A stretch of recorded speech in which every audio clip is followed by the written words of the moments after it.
Salud, turismo, cultura, deporte, educación. Eso y más es lo que somos. ¿Y quiénes somos? ¡Ya oíste! El programa del Instituto de Seguridad y Servicios Sociales de los Trabajadores del Estado.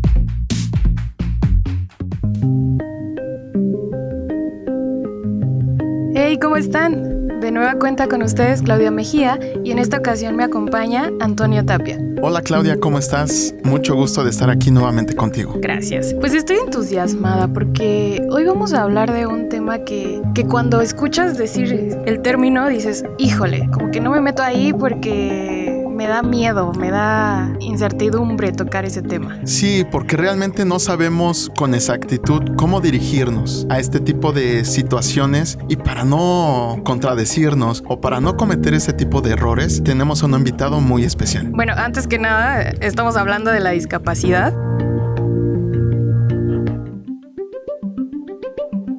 Tenemos un invitado que nos acompaña directo de la CNDH, que es el maestro Raúl Valdés. Bienvenido. Hola, muchas gracias Claudia, Antonio, qué gusto estar aquí con ustedes hoy y encantado de poder platicar con ustedes sobre este tema, el tema de los derechos de las personas con discapacidad. Para empezar, quiero saber en realidad cómo es el término correcto para referirnos a estas personas. Claro, sí, bueno, las personas con discapacidad pues vienen de una lucha histórica por el reconocimiento de sus derechos, que pues la idea de que nos trae ahora un tratado internacional que es la Convención sobre Derechos de Personas con Discapacidad de Naciones Unidas, que México firmó y ratificó, bueno, pues pone a las personas con discapacidad desde una perspectiva ya no como objetos de nuestras decisiones, sino como sujetos de sus propias decisiones, y esto pues redimensiona todos los marcos de las políticas, de las leyes en nuestro país y en varias partes del mundo, ¿no? Entonces la idea es pues ya tratar en honor a esta conceptualización del propio tema de la discapacidad, es considerar a las personas como tal, como personas. La Convención Americana de Derechos Humanos nos dice en el artículo 2 que una persona es todo ser humano.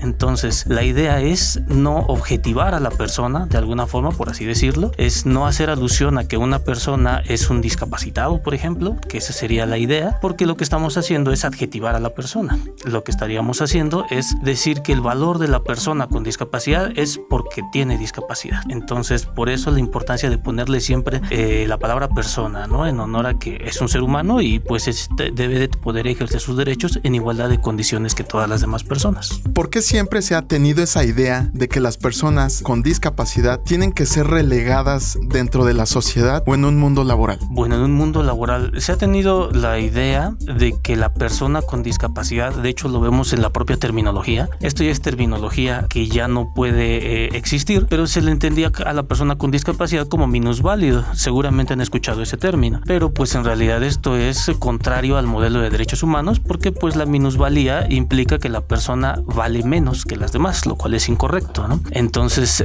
una persona con discapacidad no puede ser definida desde la imposibilidad a lo mejor que tenga de caminar o la imposibilidad que tenga de ver, sino desde su calidad de persona. Usualmente las personas con discapacidad han sido históricamente sujetos de asistencia, o sea, han sido objetos de las decisiones de los demás, de lo que pensamos que es bueno o que puede ser bueno para la persona con discapacidad. Sin embargo, bueno, pues aquí lo importante es pensar en que la persona pues es un sujeto con derechos y obligaciones, así como todos tenemos derecho a la salud, todos tenemos derecho al empleo. Derecho, básicamente, ahora que lo comentas, Antonio, el derecho al empleo tiene que ser la posibilidad de una persona para llegarse a sí mismo una fuente que le permita tener una subsistencia de manera digna, porque bueno, el tema de la dignidad es fundamental en el modelo de derechos humanos, porque pues una persona con discapacidad solamente es libre en la medida en la que puede tomar sus propias decisiones. Si una persona con discapacidad no puede tomar sus decisiones, pues no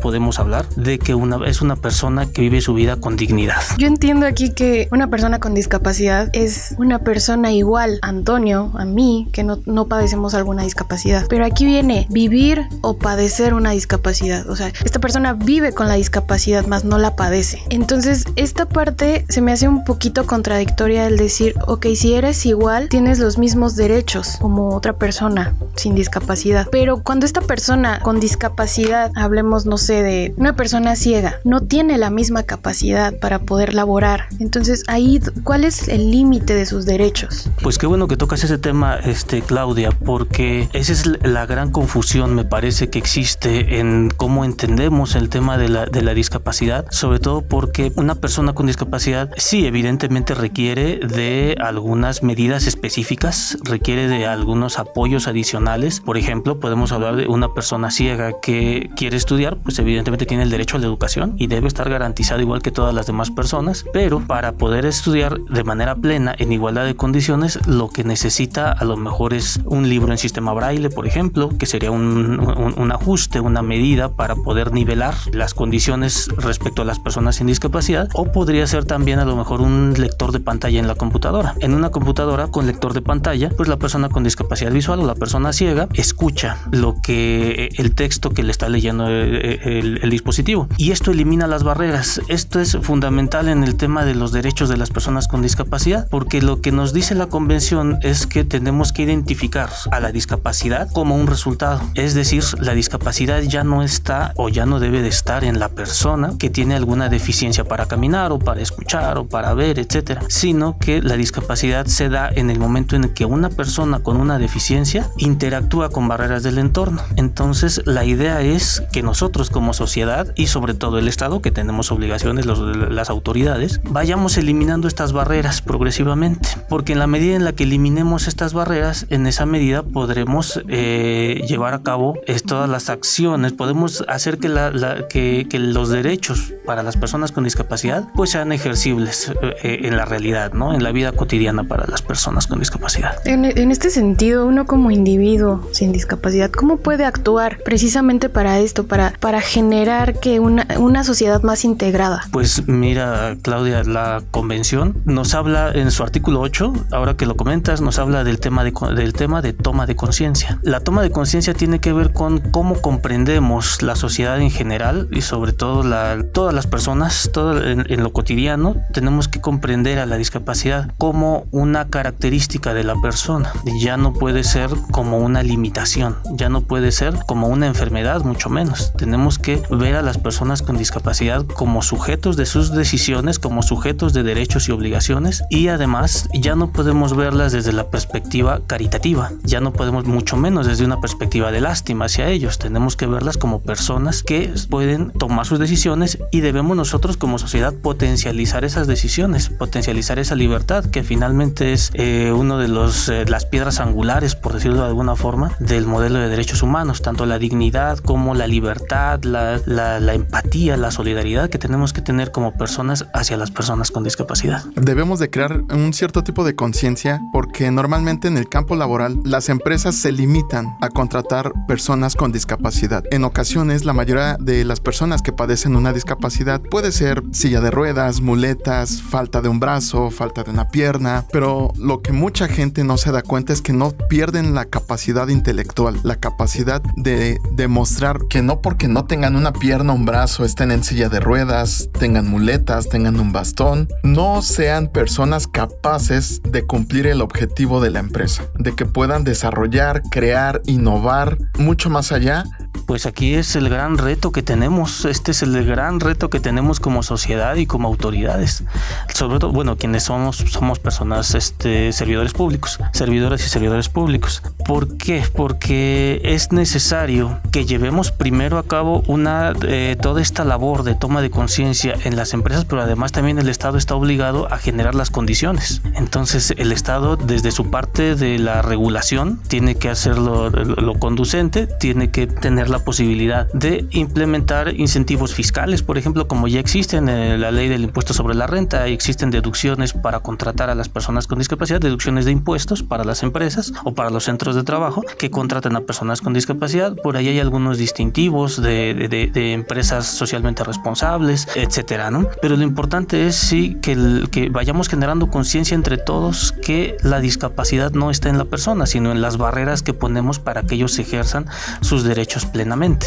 Aquí entra esta parte que estábamos hablando antes de grabar, de que justamente uno se pone esa barrera al querer interactuar con una persona con discapacidad. A mí me tocó una vez que yo estaba conviviendo en familia con una persona con discapacidad intelectual y me quedé sentada así como diciendo, ¿y ahora qué hago? ¿Qué le digo? ¿Cómo comienzo una plática? ¿Cómo la abordo? ¿No? Entonces esta parte del miedo, del estigma de decir, ay no, mejor no. Nos hace falta un tipo de educación o cultura como sociedad para dirigirnos con las personas que padecen alguna discapacidad. Sí, definitivamente creo que eso es uno de los grandes temas a atender por nuestra sociedad. Como bien lo comentan, Claudia, la verdad es que eso es una realidad. Todas las personas y en realidad todos los seres vivos, pensaría yo, tememos a lo que desconocemos. Entonces traemos todos una carga de prejuicios, una carga cultural, una carga estructural que pues finalmente actúa en todas nuestras conductas cotidianas, ¿no? Lo que sí tenemos que identificar es, primero, cuáles son los requerimientos que puede tener la persona. Dentro de toda esta parte de eliminación de prejuicios, bueno, un prejuicio es un juicio previo que se tiene sin fundamento, que es un juicio de otras personas, ¿no? Que se manifiesta en cómo vemos a una persona con discapacidad. Lo que tenemos que comprender es, bueno, pues invertir de alguna forma, si se me permite esa expresión, tendríamos que invertir el prejuicio. Es decir, muchas veces llegamos con una persona con discapacidad, pues hablemos a lo mejor de una persona con discapacidad intelectual, llegamos con ella y pensamos, es que no me va a entender, es que cómo hablar con ella si ya sé de entrada que no me va a comprender lo que yo le diga. Pues ese es el prejuicio que traemos nosotros en realidad la persona tal vez sí nos pueda comprender. Lo que tenemos que hacer es, yo pensaría, invertir ese prejuicio, es decir, llegar con la idea de que la persona nos va a comprender. Y si platicamos con una persona con discapacidad intelectual y vemos que durante la conversación a lo mejor no tiene la facilidad para expresarse o yo para comprenderle, etcétera, bueno, en esa medida vamos a ir haciendo los ajustes necesarios que van hay que ser muy creativos, ¿no? Tenemos posibilidad a lo mejor para una persona sorda, que a lo mejor nosotros no usualmente no tenemos la preparación para lengua de señas, etcétera. Bueno, pues hay otros mecanismos, ¿no? Ahí podemos escribir, a lo mejor podemos comunicarnos con esa persona de otra manera. La idea es ir destruyendo estas concepciones erróneas, ¿no? Porque básicamente son las que actúan en detrimento de la persona con discapacidad. Y pues sí, es muy natural. La persona, todos tememos a lo que desconocemos, pero bueno, también es parte de esta concientización, ¿no? El enfrentarnos a estas realidades y en tratar de desarticular estos prejuicios, ¿no? Estos estigmas. Perdóname, es que me quedé pensando y dije, ¿por qué no lo hice? Sí, claro, o sea, porque dices que quizá te perdiste la oportunidad de aprender de una persona muy diferente a ti, de una persona que no está dentro de lo banal de tu vida cotidiana, ¿no? Quizá hay una persona que no sepa expresarse, puede hablar, pero no sepa expresarse, entonces aprendes de la manera en que esa persona se expresa y ha de ser muy padre. Simplemente conocer a alguien diferente. ¿Por qué? Porque estamos como acostumbrados a un cierto círculo social y familiar, y cuando viene alguien diferente o nuevo, como que siempre hacemos esa barrera, ¿no? De rechazo. No, me cae mal, como que con el simple hecho de verlo ya me cayó mal. De los prejuicios que hablaba el maestro. Entonces creo que debemos de quitar esas barreras y acercarnos a conocer nuevas personas, nueva gente. No sabemos qué algo nuevo nos pueden enseñar. Claro, por supuesto. Aquí el tema también es pues que toda la diversidad nos enriquece, ¿no? A final de cuentas, a veces estamos muy dentro de lo que uno entiende que es la vida para cada uno de nosotros, ¿no? A veces el círculo social, estamos a veces un poco cerrados a lo que conocemos. Pues yo creo que, por ejemplo, las redes sociales han potencializado todo eso, ¿no? Ahora ya podemos conocer a través de los medios de comunicación, de las tecnologías de la información y comunicación, pues otros mundos, otras personas, otras formas de pensar, otras culturas, y creo que todo eso nos enriquece como personas. El aprender también es modificar un poco esta mecánica en la que comprendemos las cosas, porque la diversidad en realidad abona para que nosotros podamos crecer como sociedad. Sí, el dejar de poner etiquetas a cada persona. Exacto. ¿Y tú? ¿Ya nos sigues en nuestras redes sociales oficiales? ¿Todavía no? Entonces, toma nota. Encuéntranos en Facebook, Twitter, Instagram, YouTube y TikTok. Estamos como ISTEMX. Pero no te vayas, que esta entrevista continúa.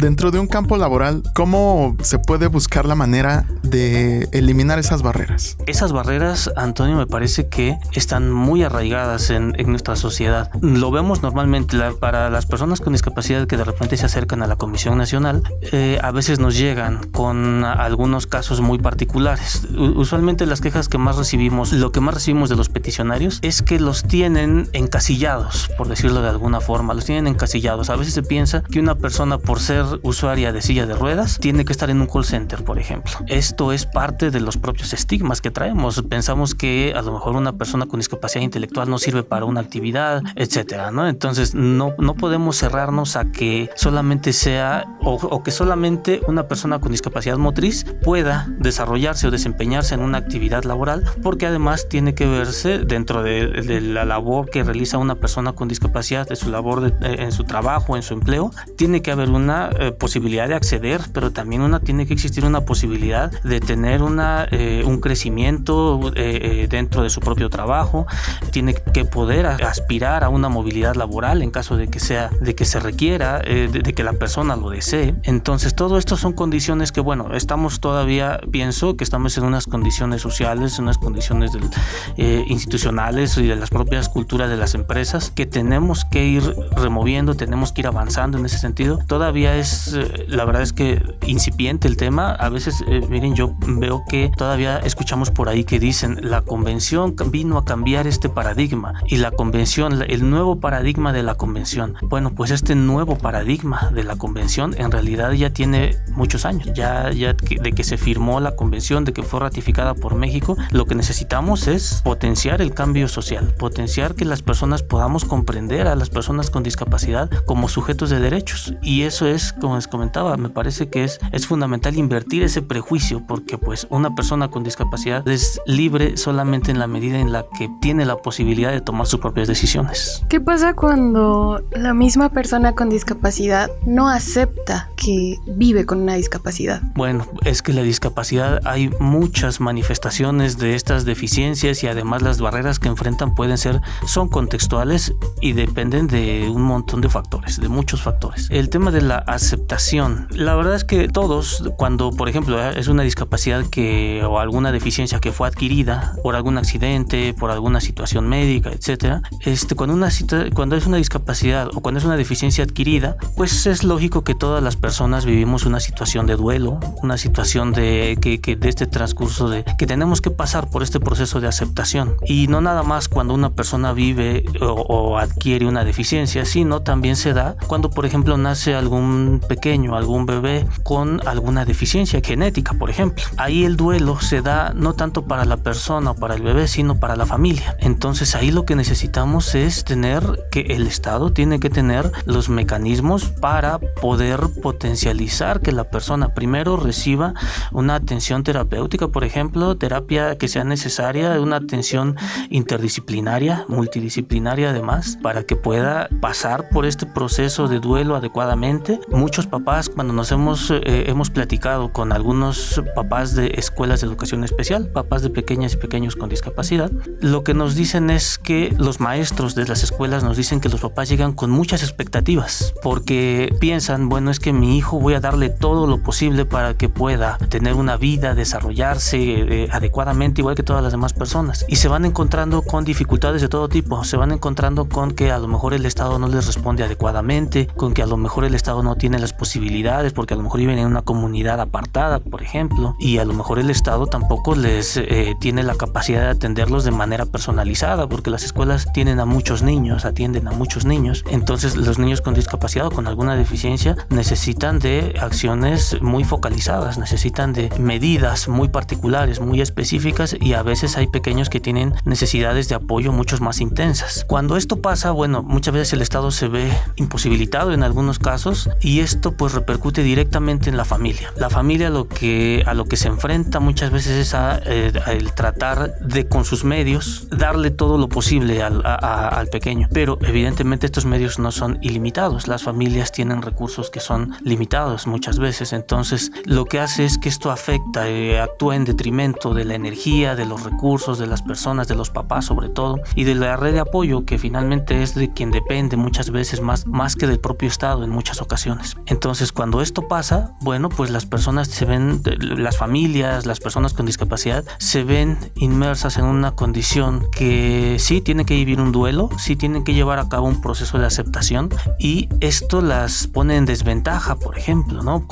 En comparación con otras familias o con otras personas con discapacidad. ¿Por qué? Porque no es la misma posibilidad que tienen una persona con discapacidad y su familia, además, y sumada su familia, no es la misma posibilidad que tienen económica, porque a lo mejor requiere de apoyos económicos, requiere de algunas acciones que cuestan, que tienen un precio económico, y pues finalmente esto repercute también en la actividad económica de la propia familia, porque la familia tiene que ver los medios para subsistir, tiene que ver que a lo mejor sin una familia, sin alguna persona con discapacidad, pueden o tienen posibilidad de trabajar el padre y la madre. En una familia con discapacidad, con alguna persona con discapacidad, pues a lo mejor tiene que sacrificar la madre, usualmente es quien tiene que sacrificar para poder dar el apoyo cotidiano a la persona con discapacidad, y esto genera evidentemente que los recursos económicos de la familia pues también mermen, además de las energías, además de toda esta parte emocional que también tiene una afectación. Entonces todo esto tiene que acometer el Estado, tiene que dar el Estado una respuesta. Sabemos que esto no se va a dar de la noche a la mañana, pero sí el Estado tiene que empezar a generar las posibilidades para poder hacerlo, y esto se va a lograr cuando la discapacidad sea un asunto de una política de Estado más que de una política pública que esté dirigida a atender una gestión, por ejemplo, ¿no? En el momento en el que como Estado mexicano, como sociedad entendamos que las personas con discapacidad son parte de la diversidad de nuestra población y que requieren acciones diferenciadas por ser grupos en condición de vulnerabilidad, en la medida que comprendamos eso, en esa medida tenemos que ir haciéndonos conscientes todos, sociedad y autoridades en su conjunto, para poder potencializar las capacidades de las personas sin que esto represente un detrimento para las personas con discapacidad, para las familias, y si lo elevamos a lo macro, pues también incide finalmente en el desarrollo de nuestra sociedad como país, ¿no? Y no crear algo sencillo en complejo. Claro, por supuesto. La verdad es que la gran parte de la eliminación de los prejuicios y de los estigmas forma parte de las barreras que tienen que derribar las personas con discapacidad. Y digo porque tienen que derribar ellos porque usualmente les toca a ellos, pero es obligación de todos irlas derribando. Entonces, a veces pensamos, estas barreras pueden ser actitudinales, pueden ser de información, pueden ser barreras de comunicación. Les platicaba el caso platicábamos hace un rato, el caso de una persona con discapacidad auditiva que está en una ciudad que no conoce y está está extraviada, ¿no? Pues nosotros preguntaríamos a cualquier persona para poder orientarnos. Para una persona con discapacidad auditiva, para una persona sorda, pues no es tan sencillo. Y pensamos que es problema de la persona muchas veces, ¿no? Como sociedades es lo que entendemos, que es problema de la persona porque no se logra expresar, cuando en realidad es un problema social, porque si todos conociéramos a lo mejor un vocabulario básico de lengua de señas, por ejemplo, podríamos cualquier persona apoyar a orientar a la persona, ¿no? Entonces ese es el tema de la discapacidad, hay que trasladarlo al exterior. Las obligaciones son de todos, ¿no? La conciencia tiene que ser de todas las personas que integramos esta sociedad, y ya no recargar el tema solo en las personas con discapacidad o en las familias. Es parte de la conciencia social. Aproximadamente ahorita en el 2022, ¿tienes algún porcentaje de personas con discapacidad a nivel nacional? Sí, el censo del año 2010 presentó datos a nivel internacional existen datos de que aproximadamente 15% de la población en todo el mundo está compuesta por personas con discapacidad. En México, la forma de calcular este dato de personas con discapacidad cambió. La metodología ya es distinta del censo del 2010 al censo del 2020. Sin embargo, aquí ya se incorporan en el censo del 2020, se incorporan personas por esta metodología del grupo de Washington, que es la que se implementa para las preguntas para el censo. Se tomaron dos cuestionarios, el básico y el ampliado, y se tiene aproximadamente actualmente el número de personas podría parecer que es menos porque ya la forma de calcularlo es diferente, pero aproximadamente hablamos de unos 7 millones de personas con discapacidad. Pero evidentemente toda la discapacidad tiene que ver con el contexto, entonces hay situaciones, no es lo mismo, las mismas dificultades o no son las mismas barreras que enfrenta una persona con discapacidad motriz. Por ejemplo, hablemos un hombre con discapacidad motriz en una ciudad que es muy accesible, no es el mismo tipo de dificultades o de barreras que enfrenta que a lo mejor una niña con discapacidad auditiva, que en una comunidad indígena que no tiene acceso a servicios o satisfactores, porque pues ahí se acumulan todas las condiciones de desventaja. Entonces, el hablar de discapacidad es hablar del contexto, no es nada más hablar de la deficiencia de la persona, que puede ser motriz, visual, sensorial, etcétera, sino hablar de los contextos. Entonces, lo que nos da el INEGI pues son, a final de cuentas, datos para generar política pública, pero la obligación de todos nosotros es, bueno, aterrizar el tema de la discapacidad a través del propio contexto en cada una de las personas y en cada uno de los ámbitos, porque cada persona requerirá de una atención diferenciada. Esa es la realidad. En el modelo de derechos humanos necesitamos llevar a cabo acciones muy focalizadas, muy específicas para las personas con discapacidad, sobre todo y dirigidas al poner en igualdad de condiciones que las personas sin discapacidad en el ejercicio de sus derechos. Aquí también entra algo curioso, porque normalmente cuando nosotros vemos a una persona con discapacidad tenemos la creencia de que siempre necesitan ayuda, y normalmente a veces cuando vamos a apoyarlos, en lugar de ayudar, perjudicamos. ¿Cuál es la manera correcta de acercarse a una persona si es que necesita una ayuda? Claro, por supuesto. Qué bueno que tocas ese tema, Antonio, porque es parte de lo que tocamos en las capacitaciones que nos ha tocado dar. Cuando usualmente pensamos que la persona con discapacidad pues requiere de esta ayuda, como bien lo comentas, y a veces pensamos que la manera más fácil de hacerlo es simplemente hacerlo. Pero el modelo de derechos humanos lo que nos dice, bueno, platicábamos al principio, es considerar a la persona como persona. La forma correcta de acercarnos a una persona sería el primero identificar, ver cuál puede ser la necesidad que tiene la persona de apoyo, la necesidad de apoyo, pero una vez que si decidimos acercarnos a la persona y brindarle ese apoyo de manera unilateral, digámoslo así, lo que tenemos que hacer es preguntarle a la persona, primero saludarla, tratarla como nos dirigiríamos a cualquier otra persona, y preguntarle, ¿desea que le apoye? Esas son las palabras fundamentales, por decirlo de alguna forma. ¿Por qué? Porque estamos considerando a la persona. El modelo de derechos humanos, hablando del tema de discapacidad, se trata de poner a la persona con discapacidad en el centro de sus decisiones. Para eso tenemos que considerarla, tenemos que tomarla en cuenta siempre. Entonces, cuando nosotros nos acercamos a una persona es preguntándole siempre, ¿desea que le apoye? Si la persona con discapacidad, hablábamos también de este luto que comentabas, Claudia, tal vez la persona, porque muchas veces es la queja que nos dicen las personas sin discapacidad, es que las personas con discapacidad a veces están de mal humor o algo así. Bueno, es que la verdad es que a veces no sabemos acercarnos a una persona con discapacidad, porque también, además de que viven este luto del que platicábamos, del que están en su propio proceso personal, individual, emocional, la persona con discapacidad pues tiene todo el derecho de decirnos, no quiero que me apoyes, gracias, ¿no? Ahora, si la persona dice, sí, me puedes apoyar, la siguiente pregunta es, ¿de qué manera te puedo apoyar? ¿De qué manera lo puedo apoyar? Porque a veces, evidentemente, la persona con discapacidad es quien sabe mejor lo que requiere para llevar a cabo lo que esté haciendo, ¿no? Entonces, una vez que la persona con discapacidad, primero es llegar a preguntarle, ¿desea que lo apoye? Si nos dice que sí, es preguntarle, la pregunta que sigue es, ¿cómo quiere que lo apoye? Creo que todos hemos visto en algún momento en la calle una persona con muleta, silla de ruedas, que quiere subir una banqueta, que quiere cruzar una calle, una avenida, y no falta el buen ciudadano que de la nada llega y agarra la silla de ruedas y la empuja, y órale, ¿no? Y vámonos.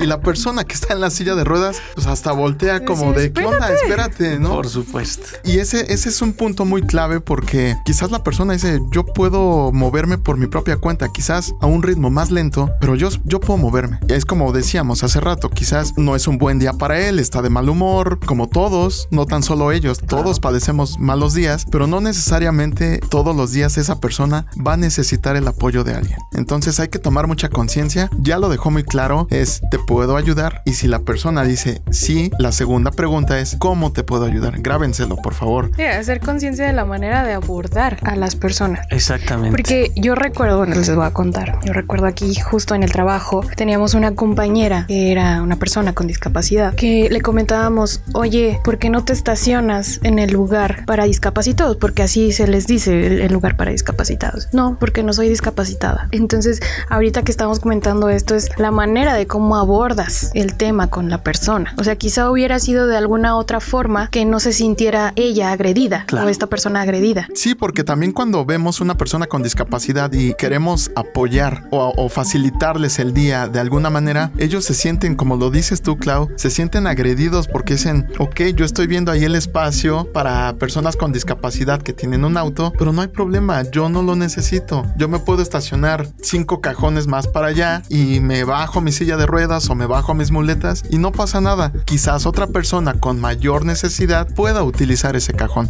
Yo por mientras me aguanto, ¿no? Pues esta parte del proceso que nos comentaba, de cómo manejan la situación ellos. Claro, y también es parte de la autonomía de la propia persona. Si la persona con discapacidad desea por sus medios y tiene las posibilidades y de llevar a cabo alguna actividad, pues está en toda su libertad de hacerlo. De hecho, la libertad es lo que justamente se tiene que buscar para las personas con discapacidad. Una persona con discapacidad solamente es persona con discapacidad si tiene una limitación, una deficiencia de algún tipo que se combina con barreras del entorno. Porque si hablamos entonces de que no hay barreras en el entorno, pues la persona puede vivir su vida sin ninguna limitación, ¿no? Sin ningún problema. Creo que también todos lo hemos visto en algún momento cuando estamos en la calle. Una persona ciega que tiene su bastón de apoyo se mueven como cualquiera de nosotros en la calle. Una persona con discapacidad que ya tiene esa habilidad para moverse de esa manera en la calle, ¿cómo buscar la manera de que no obstruyamos su camino? Porque ellos ya conocen sus cruces, sus avenidas, las banquetas, etcétera. Sabemos que ahorita hay mucho puesto ambulante que también estorba o cualquier cosa, pero ¿cómo ayudar a una persona no solicitándole la ayuda, sino cómo buscar la manera de aliviarle el camino o el paso a una persona ciega? Claro, bueno,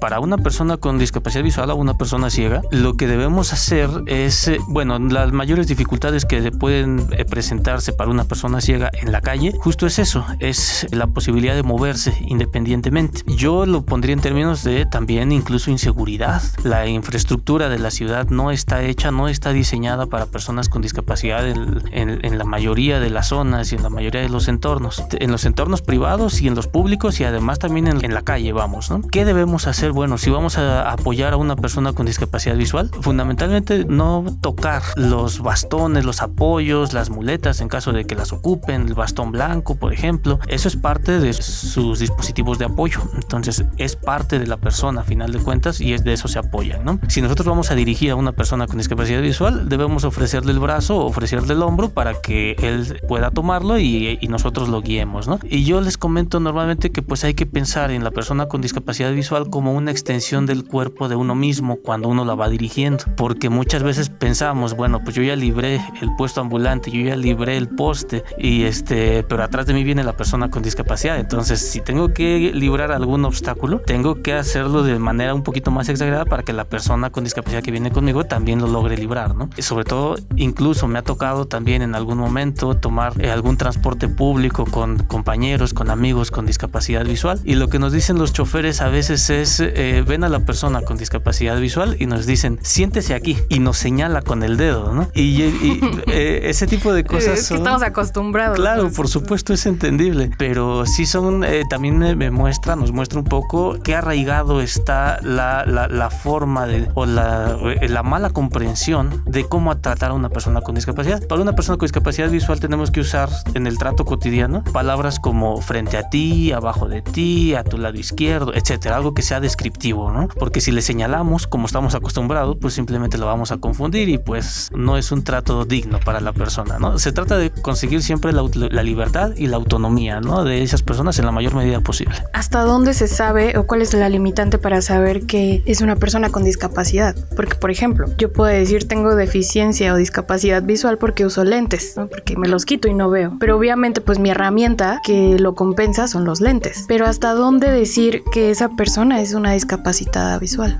Claro, que tiene discapacidad visual, por ejemplo. Aquí justo lo que platicábamos hace un momento de esta batería de preguntas del grupo de Washington. Actualmente ya no se piensa, no se entiende, se comprende que una persona que usa lentes no es una persona con discapacidad porque en realidad no le presenta una dificultad mayor y porque el problema de la visión o la dificultad de la visión se puede corregir de manera sencilla con una con discapacidad intelectual. Entra a una escuela donde no hay profesores o materiales capacitados o materiales adecuados para la discapacidad intelectual, pues en ese momento se manifiesta la discapacidad porque pues enfrenta barreras la persona, ¿no? Aquí el asunto es, existen algunas clasificaciones como la CIF, que es una clasificación de un catálogo médico, la clasificación internacional del funcionamiento de la discapacidad y la salud, de la Organización Panamericana de la Salud y de la Organización Mundial de la Salud, que tiene un catálogo para identificar cuál es la deficiencia que pueda presentar una persona, y además tiene también un componente contextual,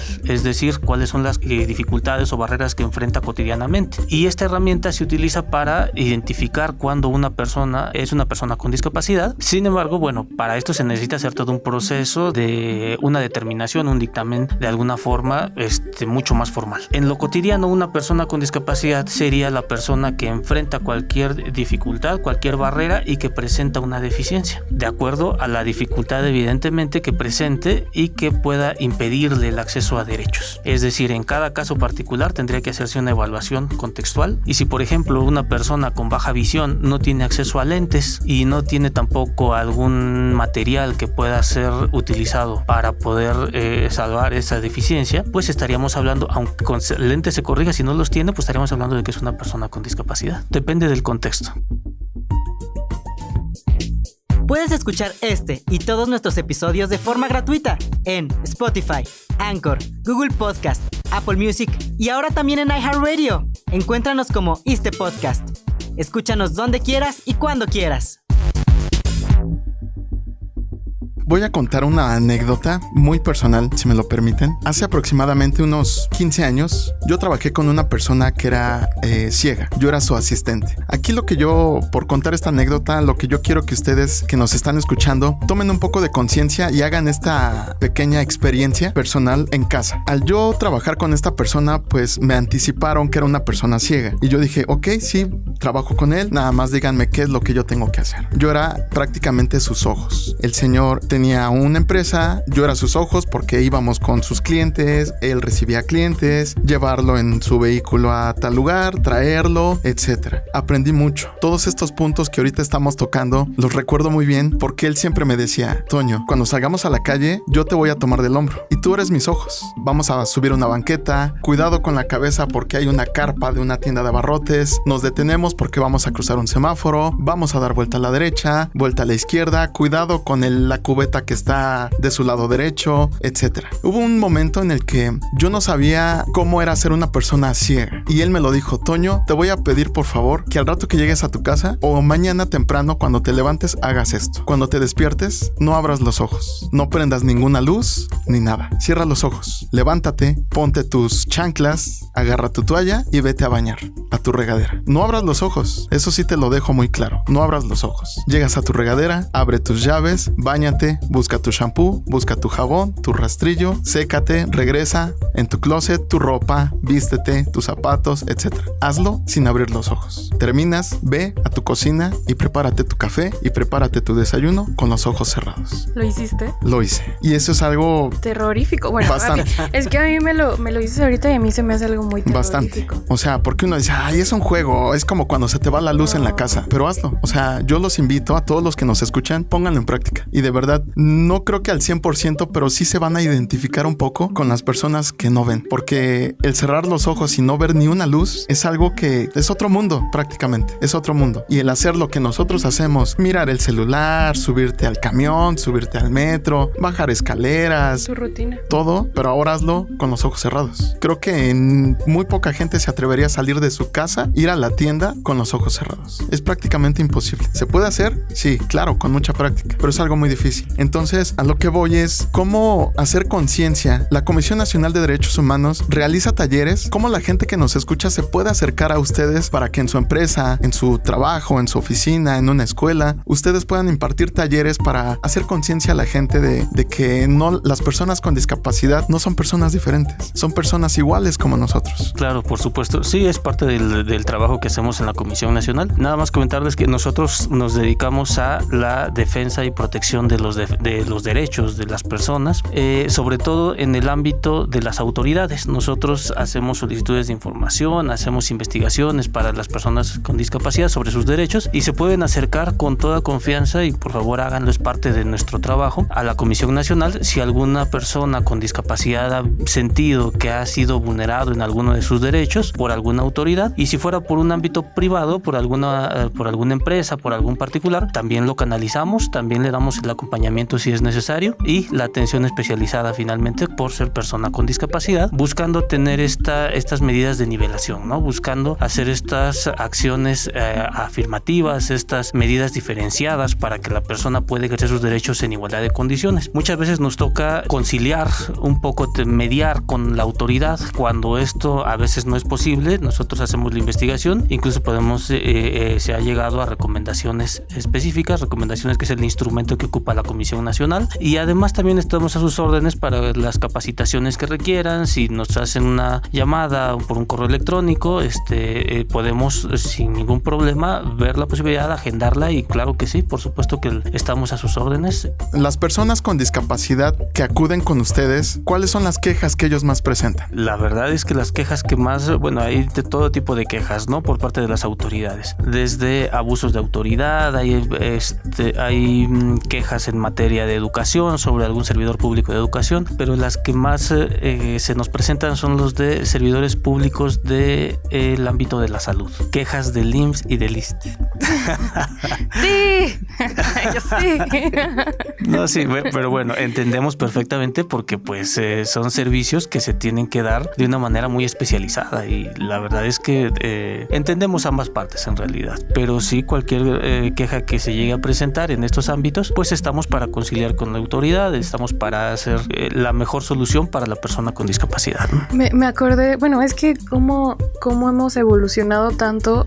Me estaba acordando de, por ejemplo, cuando las ferias, ¿no? Que presentaban a la señora sin brazos, o sea, esta monstruosidad que catalogaban por tener una discapacidad. ¿Te refieres a estos freak shows que había? Sí, freak shows o personas que catalogaban como monstruos. Acércate a ver a la mujer con las patas de araña, ¿no? Y esas cosas. Y cómo hemos evolucionado tanto. Imagínate las quejas en ese entonces.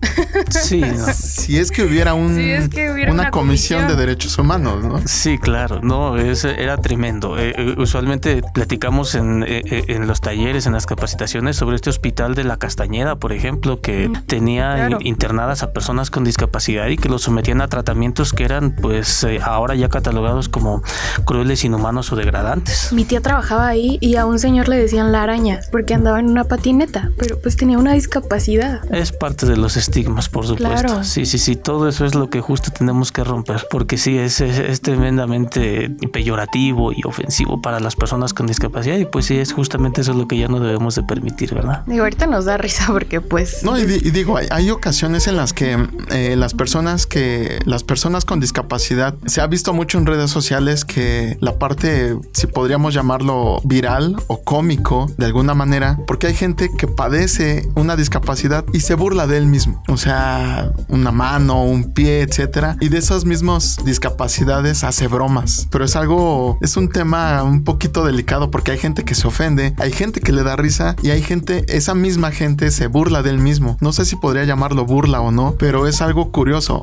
retomando todo esto de que antes La Castañeda, estos freak shows y demás, cuando todo era raro, extraño, y ahorita hasta se torna un poco cómico, ¿no? Bueno, en parte creo que es algo positivo porque se está normalizando esta parte, pero es un tema delicado. Sí, definitivamente es parte también del empoderamiento de las personas con discapacidad. En el movimiento social, en el movimiento asociativo de las personas con discapacidad, este tipo de cosas se dan evidentemente porque las personas también tienen que poder ellos empoderarse y tomar una actitud mucho más proactiva y mucho más individual sobre su condición, y sobre todo buscando que la persona con discapacidad pues sea más bien vista como una persona con una diferencia o con una condición de vida distinta, pero no como una persona diferente, ¿no? Es parte de la condición humana.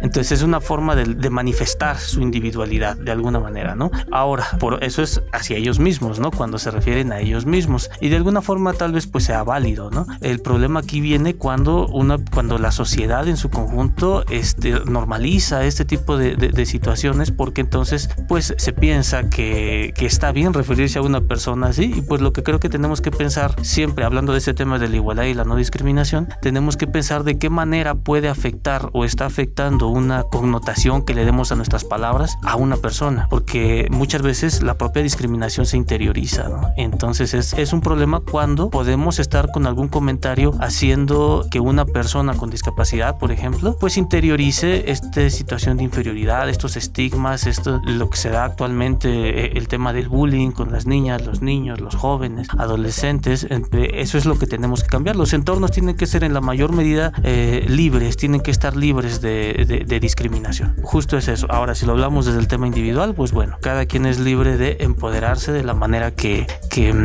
considere, ¿no? Sí, justo iba a tocar este tema del bullying, porque ahorita hablamos como muy en general hacia las personas, hablamos de cuestiones laborales, pero en las escuelas es donde más se da esta situación de rechazo, de burla, Crueldad, ¿no? Crueldad. Así es. Entonces claro que viene todo desde la casa, ¿no? De la educación, de cómo lo manejas, de cómo lo hablas con tus hijos. Pero sí es muy importante que los adolescentes, que los niños hagan conciencia. Sí, por supuesto, sobre todo porque los niños reproducen, están acostumbrados, las niñas, los niños, los jóvenes, están acostumbrados a reproducir lo que ven en la familia y por desgracia pues estamos muchas veces las propias familias están en condiciones de marginación, en condiciones de una desventaja social, que pues hay familias también que están fracturadas, hay familias que viven violencia de muchos tipos, entonces incluso los medios de comunicación se encargan de poner muchos tipos de violencia, muchos tipos de contenidos que no benefician, ¿no?, a esta cultura que queremos cambiar, y lo que hacen los pequeños es de repente pues manifestarlo en sus entornos escolares. Entonces aquí hay una tarea muy grande que tenemos que entrarle todos, desde las autoridades, planteando estas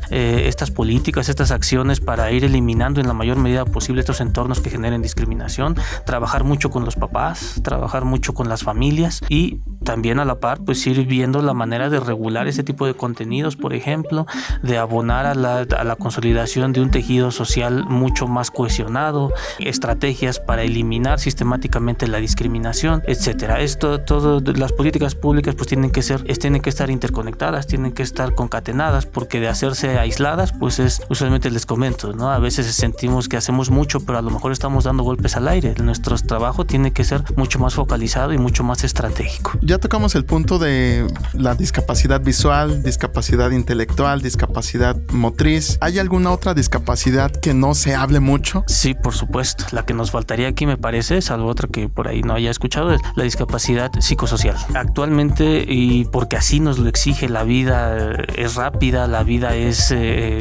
ya porque todo se ha potencializado. La velocidad en la que vivimos nuestras vidas ya es muy diferente a la que teníamos hace 2 décadas, hace 3 décadas. Ahora ya todo es rápido, y estos procesos sociales, estos procesos de globalización de los medios de comunicación, las tecnologías, todo eso han potencializado muchas cosas buenas, sí, pero también nos han puesto en riesgo. Por ejemplo, pareciera que las redes sociales, por ejemplo, acercan a las personas, y hay estudios por ahí antropológicos que nos demuestran que en realidad las redes sociales en muchos casos aíslan a las propias personas, porque ya no estamos acostumbrados a convivir de manera directa con las demás. Entonces esto hace que las familias pues le movemos en todos lados, ¿no? Las personas a veces están todos sentados en la cena, pero cada quien con su celular.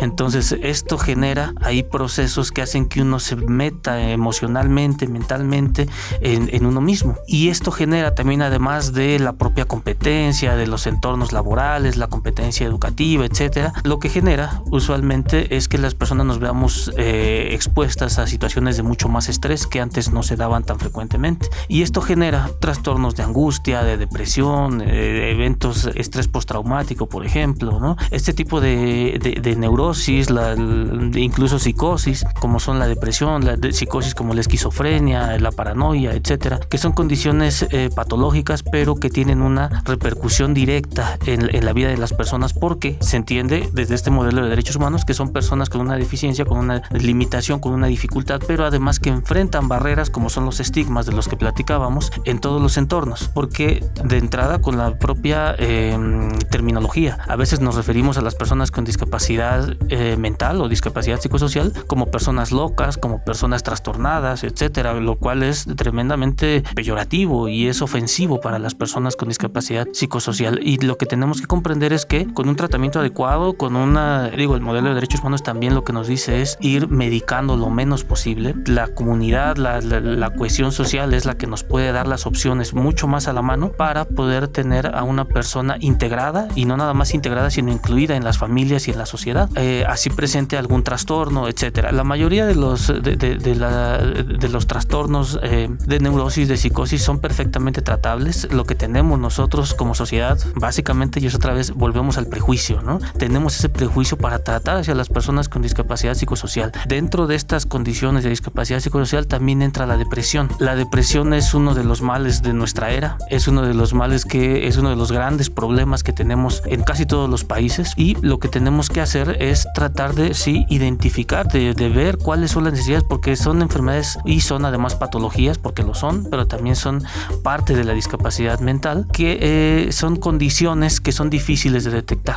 Entonces, cuando de repente vemos por ahí algunas señales, ¿no? Algunas muestras, algunas manifestaciones en nuestros hijos, en nuestros familiares, en nuestros compañeros de trabajo, incluso, de que pueden estar sometidos a un estrés muy fuerte, o que pueden estar sometidos a tal vez viven una depresión y no se nota, y a lo mejor pensamos que pues a lo mejor es una persona que tiene mal genio, por ejemplo, ¿no? Y a lo mejor lo que no entendemos o no alcanzamos a entender todavía como sociedad es que la persona lo que requiere es ayuda, lo que requiere es apoyo. Entonces tenemos que facilitar en la mayor medida posible, claro, y a través de la solidaridad, de la empatía, de sus requerimientos específicos. Y en esa medida, bueno, pues si avanzan ellos, avanzamos todos juntos, ¿no? No hubiera creído que sería una discapacidad. O sea, sí, de trastornos, de enfermedades se deriva esta discapacidad. Es increíble cómo la deficiencia de salud mental, de la deficiencia de comunicación directa con la sociedad conlleve esto. Sí, porque normalmente los seres humanos estamos acostumbrados a una sociedad, a convivir normalmente con otros seres humanos. Así y es. este aislamiento, tanto de redes sociales como de depresión, ansiedad, no sabíamos realmente que creara una discapacidad. Claro. No sé si se puede decir nueva, pero que crear una discapacidad por ser un antisocial, una persona depresiva, aislada, es algo grave, porque como seres humanos estamos acostumbrados naturalmente a convivir con otros seres humanos. Claro, por supuesto. Sí, ahí es donde tenemos que tener mucha capacidad para identificarlo, y más que capacidad, mucha sensibilidad para identificar cuáles son las necesidades de una persona, ¿no? Porque con base en eso es como definiremos las acciones que podemos llevar a cabo. Y ahí viene esta cuestión del trato también, ¿no? Entra igual, o sea, ¿necesitas ayuda? Por supuesto, ¿Sí? exactamente. ¿No? Ok, sí, ¿cómo puedo ayudar? Así también es. ser sensibles en esa cuestión. Así es, y porque también este tipo de deficiencias son muy limitantes. Ustedes seguramente y las personas que nos escuchan seguramente han visto que de repente hay personas que viven a lo mejor una situación de depresión que les impide salir de sus casas, algunas condiciones como que van acompañadas, ¿no? El trastorno obsesivo compulsivo, estos temas de esto que le llama agorafobia, por ejemplo, el temor a los lugares, a los exteriores. Todo esto son condiciones muy limitantes porque el exterior, el contexto, es el que no permite que la persona logre desarrollarse adecuadamente, y se tiene que trabajar de manera paralela, digamos, por una parte lo individual, que una persona tenga las posibilidades de acceder a recursos emocionales, llámense terapias, llámense grupos de ayuda, llámense evidentemente todo esto de manera profesional en la mayor medida posible, pero además también de que se enfrente a un entorno que no le presente obstáculos para el ejercicio de sus derechos, sobre todo el tema de la libertad, la movilidad, el tema del desarrollo personal, el desarrollo humano, etcétera, ¿no?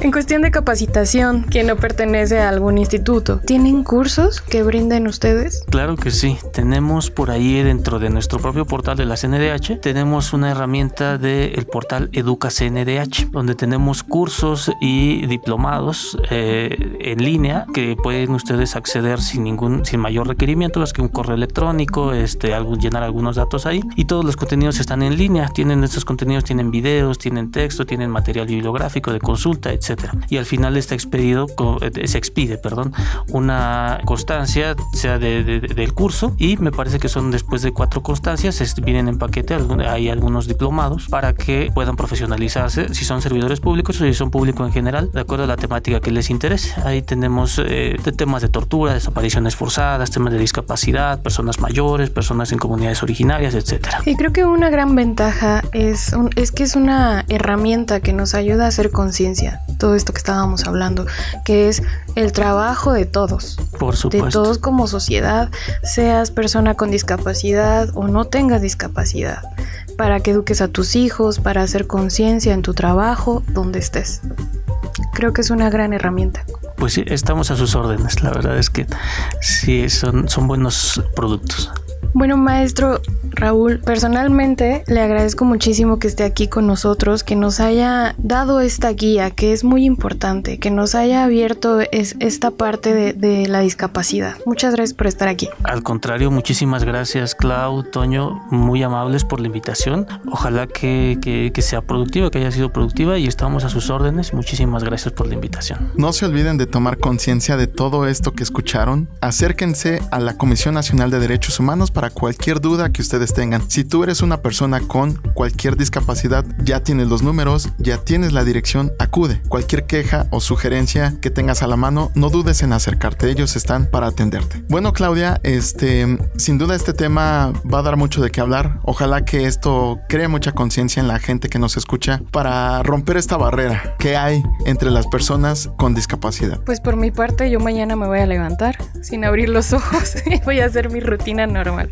No te pierdas nuestro siguiente programa. Nosotros somos Claudia Mejía y Antonio Tapia. Hasta la próxima.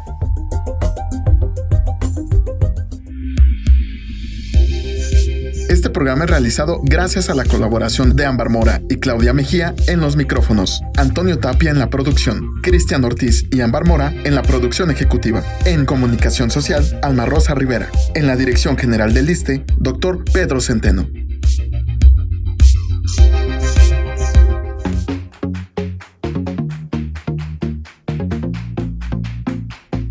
Salud, turismo, cultura, Deporte.